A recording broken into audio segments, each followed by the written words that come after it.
पापा पापा। हाँ क्या हुआ? अरे पापा, यहाँ ना पैसे रखे थे, वो शोरूम का कलेक्शन आया था ना, वो और कुछ ज्वेलरी भी मैं ना काउंट करके बैंक ले जाने वाली थी, मेरे ऊपर पता नहीं कहाँ से गिर गया और सारे पैसे गायब। अरे घर से कहाँ जा सकते? पता नहीं पापा, मैं यहाँ बैठी थी, अचानक पता नहीं, ये देखो इसमें रस्सी बंधी हुई है, बॉक्स पता नहीं कैसे मेरे सर में गिरा और जब मैंने देखा तो यहाँ से पैसे और ज्वेलरी गायब थी। ये बॉक्स कहाँ से आया? एक सेकंड, बहादुर को बुलाता हूँ, कहीं उसकी हरकत तो नहीं है। बहादुर, बहादुर, क्या हो? हाँ साहब। हाँ साहब जी, हाँ, क्या बात हो गई साहब? मुझे एक बात बताओ तुम, ये बॉक्स महिमा के ऊपर गिरा है, किसने गिराया ये? पता नहीं साहब, कहाँ से गिर गया। लगता है ऊपर बहुत तेज तेज हवा चल रहा है, इसीलिए कार्टून ऊपर से उड़ करके गिर गया होगा मेम साहब के ऊपर। अच्छा, और उड़ करके पैसे भी गायब हो गए होंगे, यहाँ पर बहुत सारे पैसे और गहने रखे थे।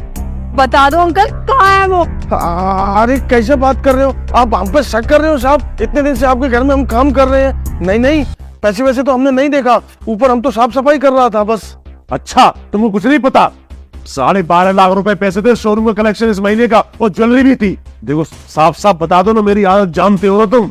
हाँ साहब जानता हूँ, लेकिन मुझे कुछ नहीं पता साहब, मैं तो सिर्फ सफाई कर रहा था ऊपर।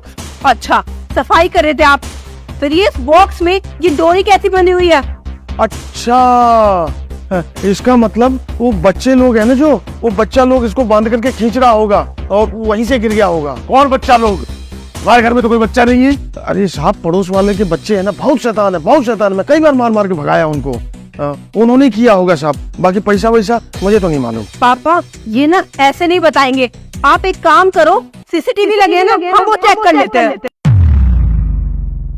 अब मैं ना सीसीटीवी फुटेज चेक कर लेता हूँ, अगर इसमें तुम्हारी हरकत पकड़ी गई ना तो छोड़ूंगा नहीं, जेल में डलवा दूंगा तुमको। मैं बताता हूँ साहब, वो मैंने कुछ भी गलत नहीं किया। वो जो छोटे साहब है ना, नवीन साहब, उन्होंने मेरे को जबरदस्ती बोला था कि ऐसे ऐसे मैं डोरी लेकर के और कार्टून मैडम के ऊपर डाल दूंगा और वो पैसा लेकर के चला जाएगा। वो तो गया पैसा लेके साहब। क्या बकवास कर रहे हो आप? अब वो ऐसा नहीं कर सकता, माना कि वो थोड़ा गैर जिम्मेदार है, पर घर में चोरी थोड़ी ना करेगा। ये ना बिना मतलब उसका नाम लगा रहे हैं अपने आप को बचाने के लिए। अरे साहब, आप बुला लो ना उनको। अच्छा, अब तुम्हारी चोरी पकड़ी गई है तो तुम मेरे बेटे पे डाल रहे हो। वो नालायक जरूर है, लेकिन घर में चोरी क्यों करेगा? उसके लिए कोई कमी छोड़ी है मैंने क्या? अरे साहब, आप उन्हीं से पूछ लो ना, उन्होंने ही बोला था मेरे को करने के लिए। मैं तो गलत काम कभी नहीं करता इधर। बुला ही लेता हूँ, अगर तुम्हारी कमी पकड़ी गई ना तो याद रखना, पीटूंगा बहुत तुमको। नवीन, नवीन। हाँ पापा, बुलाया आपने? देखो नवीन, लास्ट टाइम पूछूंगा, साफ साफ बताना। ये जो कार्टून बॉक्स है ना, महिमा के ऊपर सिर पे गिरा था और यहाँ पर 12.5 लाख रुपए रखे हुए थे और ज्वेलरी भी थी, वो गायब है। ये अगर तुम्हारी हरकत है तो साफ साफ बता दो, और इसकी हरकत है तो बता दो। अरे पापा, आप क्या बोल रहे हो? मुझ पे शक कर रहे हो? अरे ये तो बाहर वाला है, डेफिनेटली इसने चोरी करी होगी। आप ऐसे कैसे शक कर सकते हो मेरे पे? अरे साहब, कैसा जुल्म कर रहे हो मुझ पर? मैंने साहब कोई गलती नहीं किया, पूरा पैसा इन्होंने खुद उठाया इधर से, मैंने खुद देखा ऊपर से, मैंने पेटी फेंका, इन्होंने ऐसे ऐसे पैसा लिया और इन्होंने रख लिया। अभी मेरे को फंसा रहे अकेले अकेले। हाँ, पकड़े गए ना, पेटी तुमने फेंकी, इसका मतलब है कि चोरी में तुम्हारा भी हाथ था। देखो, अब तो तुम्हारे मुंह से निकल चुका है कि पेटी तुमने फेंकी। अब साफ साफ बता दो कि तुमने किया है या तुमने किया है या दोनों ने मिलके किया है, वरना मुझसे बुरा कोई नहीं होगा, याद रखना। और तुम भी मेरी आदत जानते हो ना, साफ साफ बता दो ना, सीसीटीवी फुटेज में देख के मैं खुद ही चेक कर सकता हूँ। पापा ने कैमरा तब लगवाए थे जब आप घर पे नहीं थे। मुझे ये तो पता था कि आप गैर जिम्मेदार हो, पर ये नहीं पता था कि तुम चोर भी हो।